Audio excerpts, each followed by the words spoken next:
All right, y'all. We have finished this wall of nonfiction. Looking at it, is that an accomplishment? I suppose so. An inventory was taken. A collection was examined. Everything has anthropological value if you think about it. Every random YouTube video is like a little bit of a documentation of the human experiment. Like, what kind of literature makes its way into one person's life? That's an anthropological question, because we all live in a written milieu, a psychogeographic space, really. Anyway, so maybe there's that value. And then, I don't know. You kind of get to know people through their YouTube videos a little bit. And it's like in podcasts and whatever, I'm like fans of people that I like just only listen to them, And that's cool. I really like the Stuff You Should Know guys, for instance. I'm like, these guys are so cool. And 3C Films and a number of YouTubers. I'm like, I just like these people. They're cool. So here's the Sci-Fi case. This is going to be something very different. Okay. And will probably lead to some discussions about genre. What's the deal with genre? Somehow genre feels necessary to me, like it's very important. But there are distinctions to be made between high and low art and everything in between. Check it out. That's the bus that Chris McCandless died in. That's my dad, me, and my friend Ray. And so I had always wanted to hike up there ever since I read Into the Wild when I was 17 years old. And I was living up there in a cabin on the Kenai River. And, I kind of felt like I was falling short of my big goals of having this like mythic, ideal time there. I mean, it was very picturesque, but it was kind of a life of, I don't know, not a purposeful life in a way.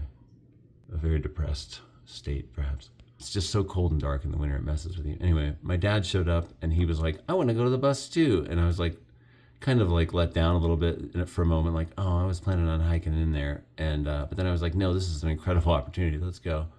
And so my friend Ray really loved it too.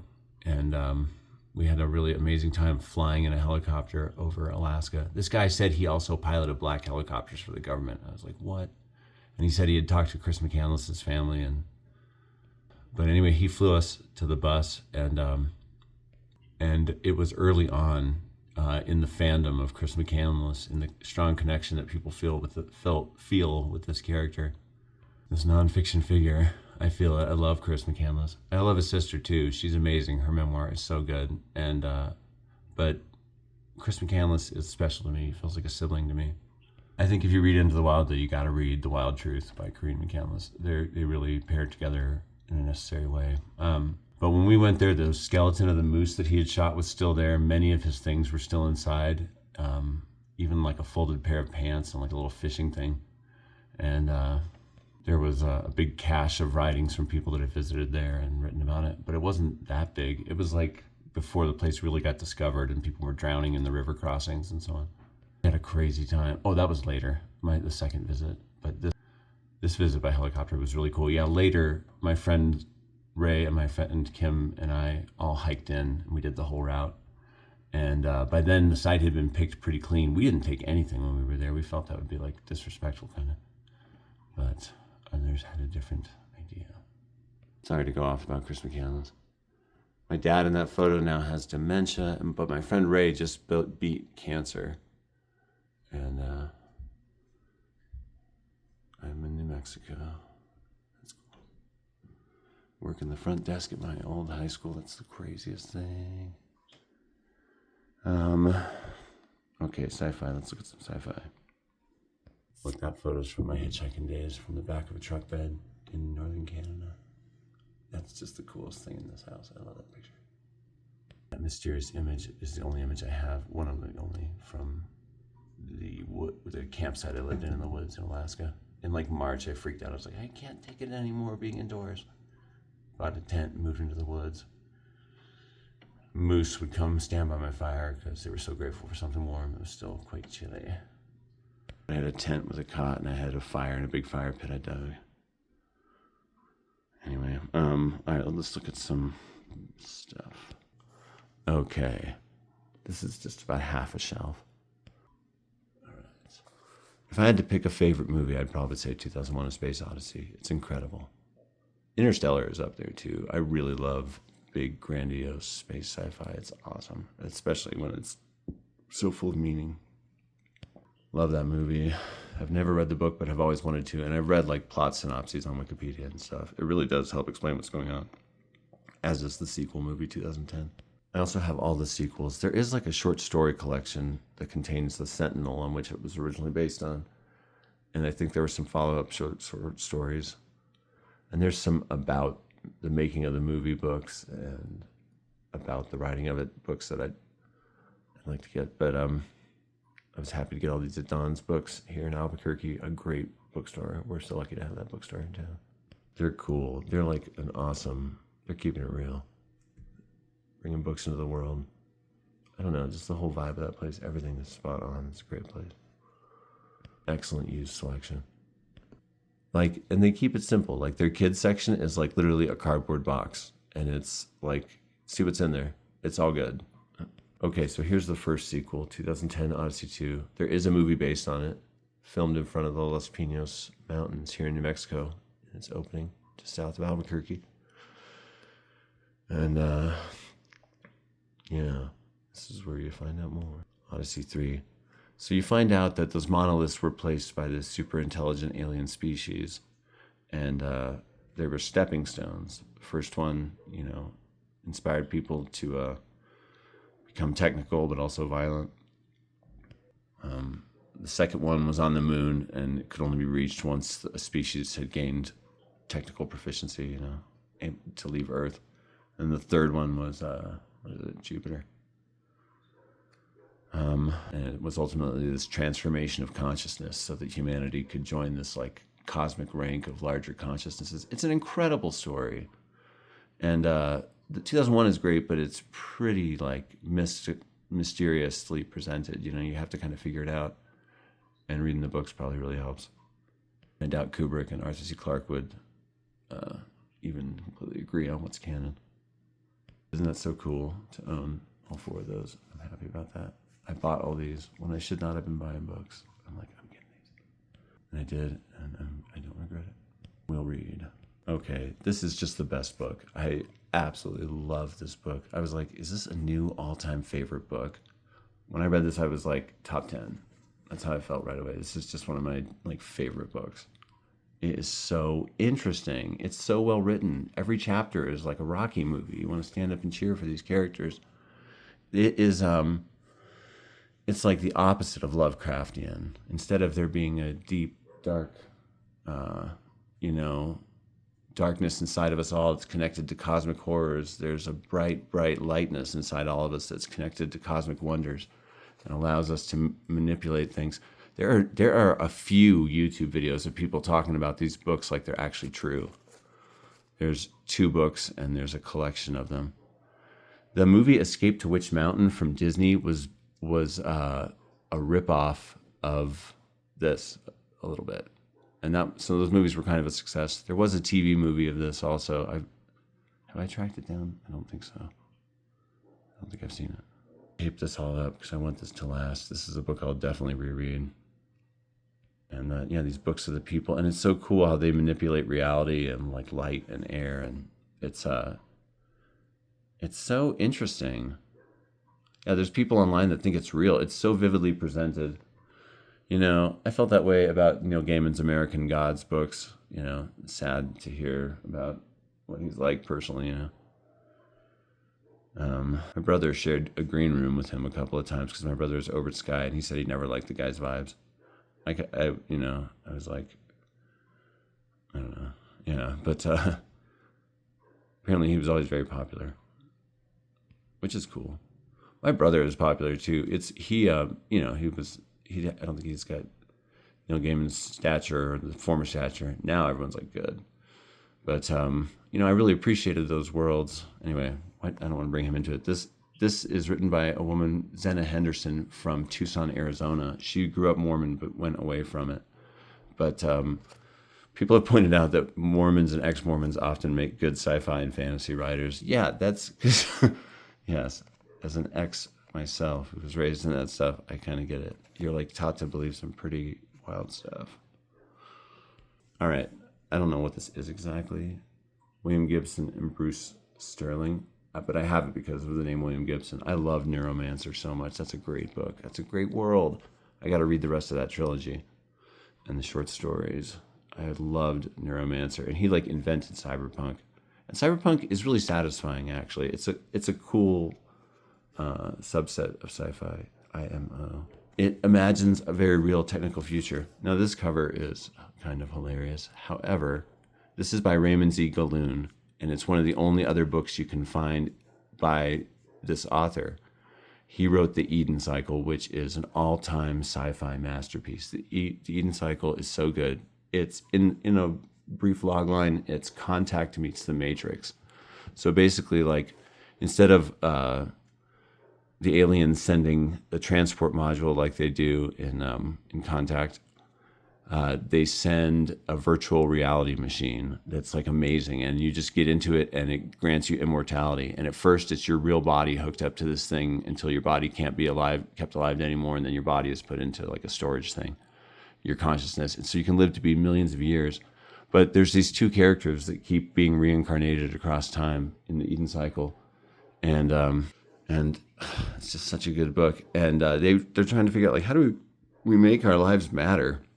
And they're like, what if we go outside of this machine? Because the aliens that beamed this plan to the people of Earth, and all of Earth escaped into these things once they... I mean, it's such a well-told book. I'll just go off about the Eden Cycle for a second, because if you don't know this book, you really should know this book. This is one of the coolest sci-fi journeys I've ever been on. I have never felt so sick at the end of a book that it wasn't real. I was just like, I wish this was real so bad. It's such a great story. So you can live infinite lives. But like the first, 30 pages or something of this book it's all like a Dust Bowl Depression era story. And then one day a character goes, I think I'm actually in a computer simulation. Peace out, and disappears the next day. And so this guy thinks his way out of it, and this couple realizes that there's infinite levels of awareness that can be accessed. They're in this giant simulation, and that this plan was sent by aliens, really like wise, like godlike aliens, and they really genuinely have the intent to like make everyone's lives and existence as good as possible. And when eventually the people contact these aliens are able to communicate with them, they're like, you can become like us and try it yourself. See, we're just trying to do the best we can. It's so interesting. At one point, they leave the simulation, and they realize that if they die, they'll die for good. And though they do believe that there's evidence for reincarnation, at least, that they have experienced over the many generations, like the millions of years that they lived. Oh, this is such an interesting book. I love this book. I read this and I read it like 3 times now, and it's such a favorite. It's like a delight to read.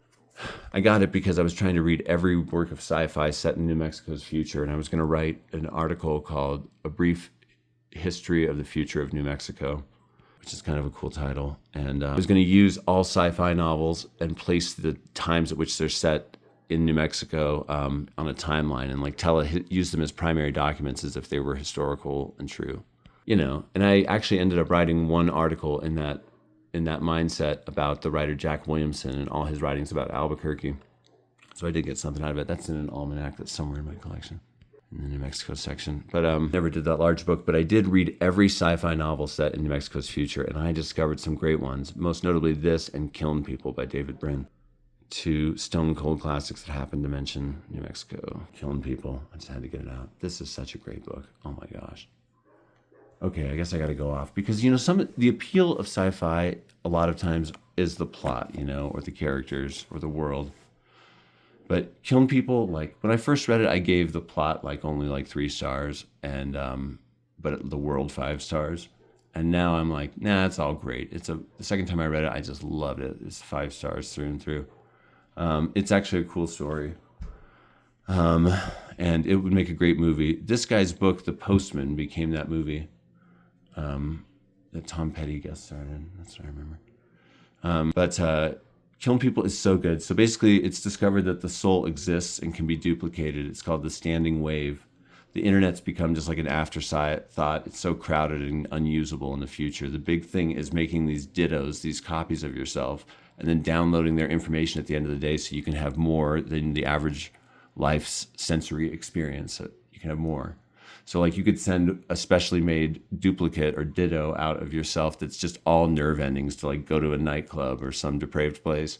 And you could put someone's consciousness, some fighter's consciousness in a giant monster representative of the government, and they could fight another giant monster representative, and it could be at a big stadium and people could watch it, and that's what wars would be like. And it's like this book imagines some really weird futures. Like what if you could send out, really cheap, easy to make copies of yourself, let them do whatever, and then download all their experiences at the end of the day? What would you would contain all these different experiences.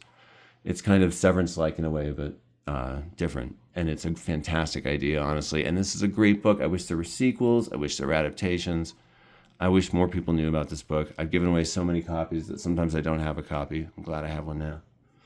So when I read all the sci-fi books that had notable parts with bits set in the future in New Mexico, these were the two best. They were so good. And they're just all-time favorites now in the sci-fi genre. That's why I have Bioblast. This is also by Raymond Z. Galloon. The cover, I don't own a lot of books with a cover that quite looks like this. Very pulpy. A unique combination of man and genetic chameleon. He had the power to heal, to adapt, to create, or to destroy. To some, he was the new Prometheus. To others, a freak of nature. Capable of unlimited evil. But no one could be certain whether Lance Tulliver was really the next step on the ladder of human evolution, or sire to a race of super monsters that would lead the human race towards total extinction. It's probably awesome. Eden Cycle's so good, I can't imagine this would just suck, but I have not read it. Oh, this is one of the sequels to Neuromancer, but I think it's like the third one. I still need to get the second one. I'm not sure of that. This is the second one. I don't know. But Gibson is cool. I trust him. I heard he wrote some books that are just about the present, but he describes them in a sci-fi way. That's cool. I saw a YouTube of video of somebody doing that once, and I was like, that's such a cool way to describe things. I have one essay that kind of gets detailed into life like that, but William Gibson. Yeah, sometimes I'm like, what's the deal with genre writing, I watch that Right Conscious YouTube channel. I think it's good writing advice overall, but I do disagree sometimes. Sometimes I'm like, ugh. He titled one video, never use semicolons. I'm like, that's like Kurt Vonnegut's most annoying advice, Melville would disagree. Probably Ursula K. Le Guin, too. I'm sure she's got some semicolons. Science fiction masterpiece. I think this is about a planet where you can change genders. Something like that. She was always like an anthropologist in her writing. There was just like some sort of gunshot sound in the courtyard. The cats are looking at it. Huh. She's a master. Oh, look, my neighbor's yelling white boy now. That's his dog. Hardwired. Okay, this book rocks. This was actually the first cyberpunk I ever read, and I thought it was great. This was one that I read because I was reading books set in the future of New Mexico, and this is partly set around Santa Fe.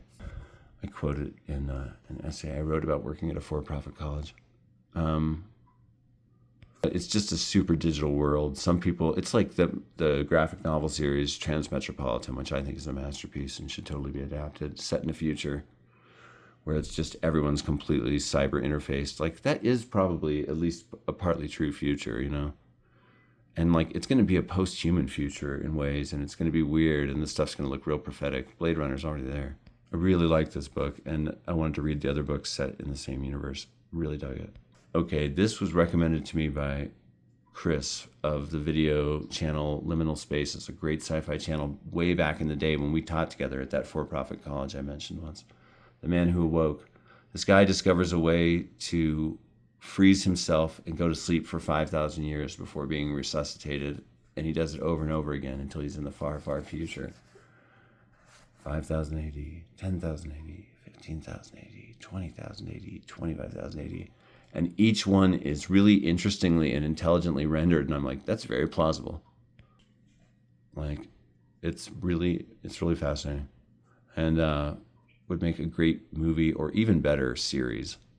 Like, seriously. Because he's like a scientist. He's studying it all. He's like happy. It's knowledge that only he can attain. It's a great character and a great book. I really love this. It's so good. Yeah, why do the only books we read have to be about like having tea in the drawing room? You know, like, I mean, yeah, literary stuff's good, but what I thought when I ate a cookie, that's literally Proust. Look at this cover. Ugh, a lot of saturated ink. Pretty. Oh man. It's so interesting. Oh, I love this book. I want to reread this. Okay. You know, some would just file this in literature, modern day literature, and it totally is. Was this the first one that really grabbed me and I loved? I think Breakfast of Champions blew me away so much, but I read this before that. I think it kind of broke me in. I didn't quite realize what I was reading when I read it. I was a young reader, and I was like very threatened by the anti-religious sentiment of this book. I was like, what? I feel like I read something evil, you know? But then I was like thinking a little more loosely. Then I started my life of crime. No, not really. Okay. But this Kurt Vonnegut's good, you know. This one's interesting. Ice 9, this thing gets invented that if it touches water, it causes an unstoppable freeze effect to happen. So, like, if it touched the ocean, it would freeze the whole planet instantaneously. And, of course, the military wants to weaponize it. And, yeah, it's wild. Kurt Vonnegut. It's so crazy. When I was working at this summer camp this summer, Kurt Vonnegut used to go to this camp as a kid. And his dad designed this chain of cabins so that Vonnegut could attend there in like the late 30s. Check this out, this book, Galapagos. This is a very good book about 1 million years of evolution as told by ghostly figures after a group of humans shipwreck in the Galapagos Islands. That's pretty cool. It's pretty far out. I like this one. Check this out. He dedicates it to the founder of the camp and talks about how important it was that he traveled around looking at the world at that camp. And I'm like, that's so crazy. And I worked at that camp this summer. His legend lived on. People found old journal entries that he was mentioned in, etc. When he was at the camp, I think there was a lot more horseback riding because there's zero now. Insurance, you know. I don't think I've read this Bradbury collection. In fact, I was like, I hadn't heard of this one maybe. But I think I got it in a free box and I was like, whoa. I was very interested in the subject of the Toynbee tiles that quoted like special effects physics guy, Toynbee, to say something mystical, and were probably just put by this random guy. I watched a documentary about it long ago, The Mystery of the Toynbee Tiles, and there's some around Albuquerque. Probably dropped through a hole in the floor of a vehicle, these pieces of linoleum that cars would then press down. It's a really ingenious method. But at first it was very mysterious how they even came to be. Nobody could reproduce it in the documentary that I watched. Toynbee Tiles. So that name also made me pick this up. But I would pick up any Bradbury, honestly. I would like to own a copy of all of his books, you know. He's a very good imaginative writer. I hope to make movies someday, and one I'd like to make is to adapt his story, The Scythe. I think that would be such a great film. In October Country. This is another one I got because it mentions New Mexico. It mentions Albuquerque. In the future in Albuquerque, everyone's basically naked because it's so hot, the planet, and it's kind of funny. People are walking around in like flip-flops and like a loincloth. And shorts, that's what it was. And yeah, no one wears anything above the waist. So like 300 years from now, maybe. This was a research thing, so I did mark it up. Oh, I shouldn't have. Almost all private citizens of Albuquerque wore shorts in summer. Of all places, here in Albuquerque, the center of the Federation and the toughest spot on 5 planets to beat a rap, Albuquerque, where justice was more crooked than crime, where a criminal didn't have a chance unless he belonged to the machine. Independent operators were not wanted and did not last long. Civilians here wear sandals or go barefoot, about half and half. This book was all right. Definitely a pulp story. Oh yeah, it's a little like Solaris, that's right. A lone outlaw encounters a unique being in the classic novel of alien intelligence. That's a great theme. I love it. I watched a movie lately that has that theme, and it was so good. It was called Shin Ultraman. It's kind of a spiritual sequel to Shin Godzilla, and it actually raised a really interesting sci-fi question. What would we do if beings who were much, much smarter than us came to Earth? You know, like millions of times smarter. And that is so interesting. You know, because can we not imagine a bigger consciousness than us? It's very possible. We might be like fruit flies to some other species. you know, like Cosmic Owl and his friends and Prismo in the show Adventure Time. Anyway, I feel like sci-fi is important. It's like cool, fun stories, and the best of it transcends anything pulpy. God, I cannot keep this still. Too excited. Okay, my friend Jody Malone used to have this great bookstore in Cambridge, Massachusetts, and that place was a chapter of my life in the very early 2000s, 2000, 2001. It was great. It won the Best of Boston poll from Phoenix magazine, a pretty big like counterculture magazine in Boston. It was a really cool place, and people had like co-op spaces in it too, where they would bring their books in. She had a great pulp spinner rack there, and I got this from there. I literally got this because I was like, oh, a science fiction novel with enough thrills for 5 sequels. Maybe it's actually okay. And the cover, of course. Look at this thing. Dang. Oh, yeah. When's this from, I wonder? This is a 67 printing. It's great. And this book is action-packed. I loved it. I gave it to my son. He loved it. I think my daughter Anna and I read it, too. It's a good book. It's got some really cool ideas in it. One of my favorites is this woman that gets trapped in this spaceship in like conscious stasis, and it's for like so long, for millions of years, and she has just become so intelligent from just thinking and being stuck as this consciousness. Oh my gosh, maybe not millions, but a long time. And so she has like kinetic abilities and stuff like that. And yeah, it's a little bit 2001 in its themes. Why do I remember this just so fondly? I'm like, that was a great book. Oh, and I read some other Simic later on, and it stayed with me. One of which I'm sure we'll get to.